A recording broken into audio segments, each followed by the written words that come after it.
Hi అండి, అందరికీ మహాశివరాత్రి శుభాకాంక్షలు అండి. ఈరోజు మహాశివరాత్రి. మనం వెంటనే కొన్ని విషయాలైతే తెలుసుకోవాల్సిన ముఖ్యమైన విషయాలైతే ఈరోజు అయితే ఈ వీడియోలో మనం తెలుసుకుంటామండి. ఈ పరమ పవిత్రమైన మహాశివరాత్రి ఈరోజు ఫిబ్రవరి 15 ఆదివారం జరుపుకుంటారండి. ఈ మహాశివరాత్రి రోజు పరమేశ్వరుని ఏ విధంగా పూజించాలి, ఏ నియమాలు పాటించాలి, ఉపవాసం ఎలా చేయాలి, జాగరణ ఎలా చేయాలి అనే ఏ స్తోత్రాలు అయితే పఠించాలి అనే విషయాన్ని అయితే ఈ వీడియోలో మనం పూర్తిగా తెలుసుకుంటాం. ఈ వీడియోని ఎక్కడ స్కిప్ చేయకుండా చూసారంటే అన్ని విషయాలు మీకు సమాధానాలు అయితే దొరుకుతాయి.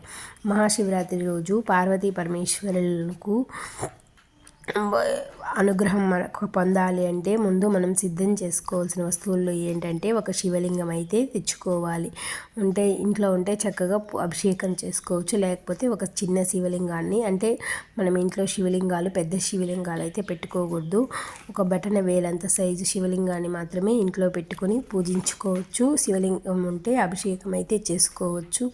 ఎందుకంటే ఆ బోలా శంకరుడు అభిషేక ప్రియుడు కాబట్టి ఆయన్ని పెట్టుకుని అభిషేకం చేస్తే చాలా అంటే చాలా మంచిది. అట్లా లేదంటే పార్వతీ పరమేశ్వరుల ఫోటోకైనా పూజ చేసుకోవచ్చు.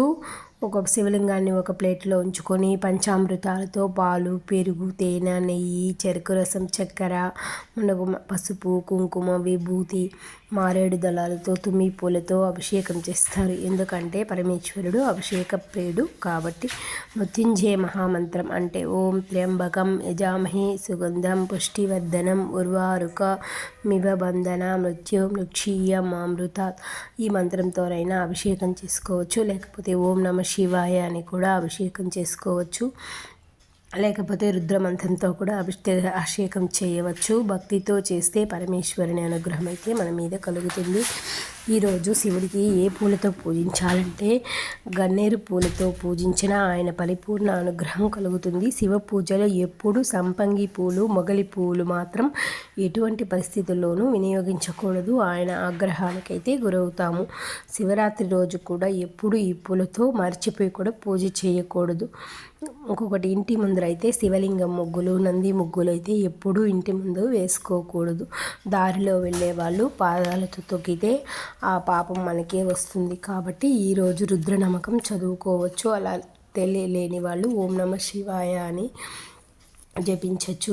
శివలింగానికి అభిషేకం చేసి గంధం పెట్టి మారేడు దళం అయితే సమర్పించాలి. శివరాత్రి రోజు శివుడికి ఒక్క బిల్వదళం సమర్పించిన వెనక జన్మలో 3 జన్మల పాపాలన్నీ భస్మం చేస్తాడంట. ఇది పరమశివునికి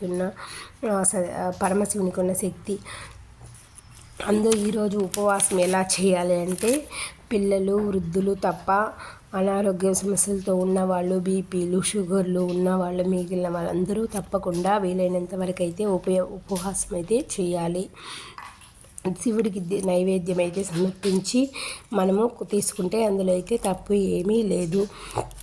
మన వీలుంటే శివాలయానికి వెళ్ళి మన గోత్రనామాలతో పూజించుకొని భక్తి పాటలు కొంచెంసేపు శివ పురాణం చదువుకుంటే జాగరణ